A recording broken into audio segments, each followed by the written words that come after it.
I'm Jessie, and today I'm super excited because I am going to be talking to you about one of my new favorite underhyped, underrated books that just came out recently that I was able to read on NetGalley, and that is A Dragonbird in the Fern by Laura Rueckert. This is a standalone adult fantasy, something we definitely don't get often enough, and it was fantastic.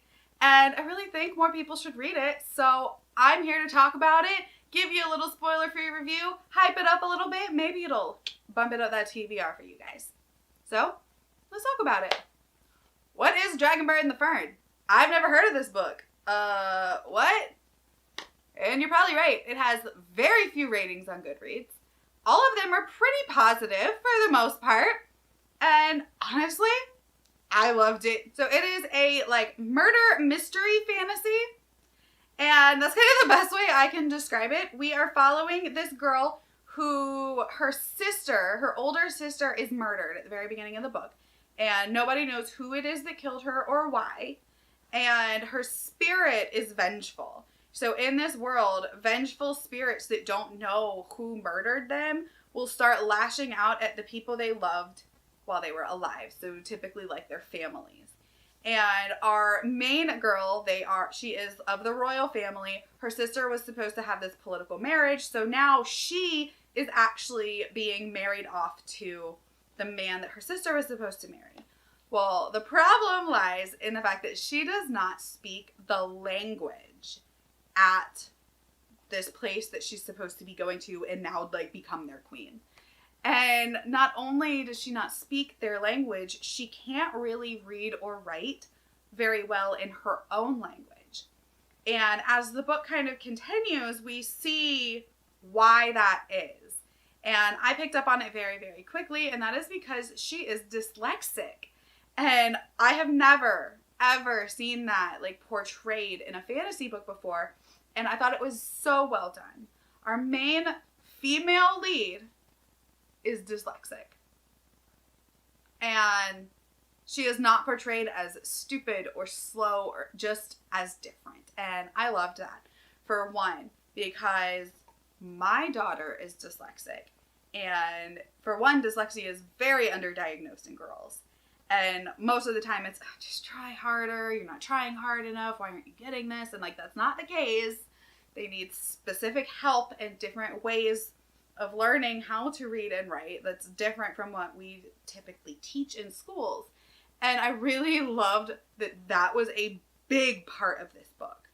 And I thought it was so well done. We also do have a budding romance because this is a political marriage, but they start to kind of fall in love. And while the romance isn't a massive part of the plot, it's a really sweet part of the plot, and I really enjoyed it. Most of our character's time is taken up with her translator and tutor as she goes to this new country that she's now the queen of, but she's so much an outsider, and the translator is really the only person that she can converse with because it's the only person that speaks her language fluently and the language of the place that she's in. So she relies very heavily on this translator. And so she's trying so hard to learn this language, and it's just not working for her.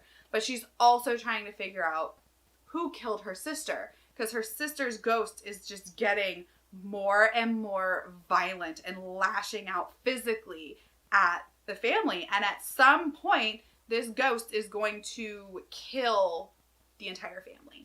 And she needs to figure out who murdered the sister and also figure out other kind of political goings on in this new country that she's in that somehow seem tied to her sister's murder as she starts pulling these threads.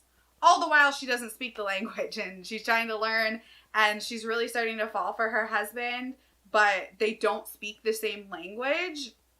It's so well done. And I really enjoyed it. I can't really say too much about it because I don't want to give away any spoilers, because I really think this is a good one to go into without really knowing much more than I already said. And it's well written. It's very, very fast paced, and it's a standalone, an adult fantasy standalone with a dyslexic female lead, some romance and some murder mystery.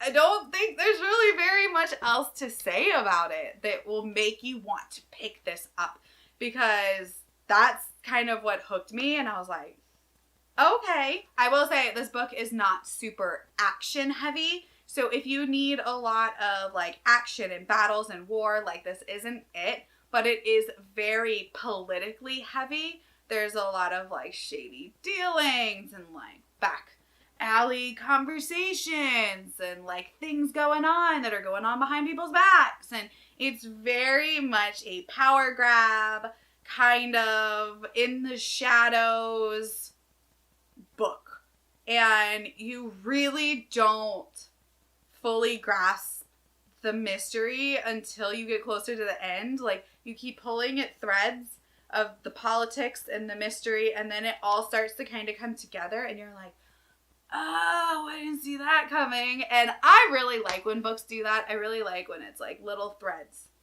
And then it's like at the end, you're like, oh. So if you like a lot of like politics in your book, this might be one for you. If you're looking for a fast-paced fantasy standalone to just zoom through, enjoy, and get to, this might be one for you. If you need a lot of romance, this is probably not for you, but there is some. If you need a lot of action, this is probably not for you, but there is still some in this book. And I really think that more people need to read it and talk about it. I really liked at the end when I actually read like the author note after the book. She talks about why she wrote about a dyslexic main character and just like different things about dyslexia. And I just thought that it really touched me because of having, you know, my daughter who is dyslexic, and showing that people that are dyslexic are not stupid, and they're not trying hard enough. They're doing their best with what they're given, and the world is not set up to teach people that think differently, that see words differently.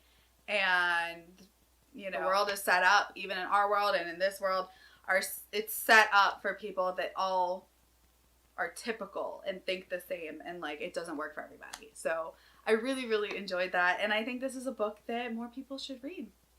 Hopefully you enjoyed my little quick review of A Dragonbird and the Fern. Go pick it up. I highly recommend it. If you pick it up or if you've already read it, I would love to hear from you. So let me know what you think, if you plan to get it, or if you've already gotten it. All right, my name is Jessie, and I will talk to you next time. Bye.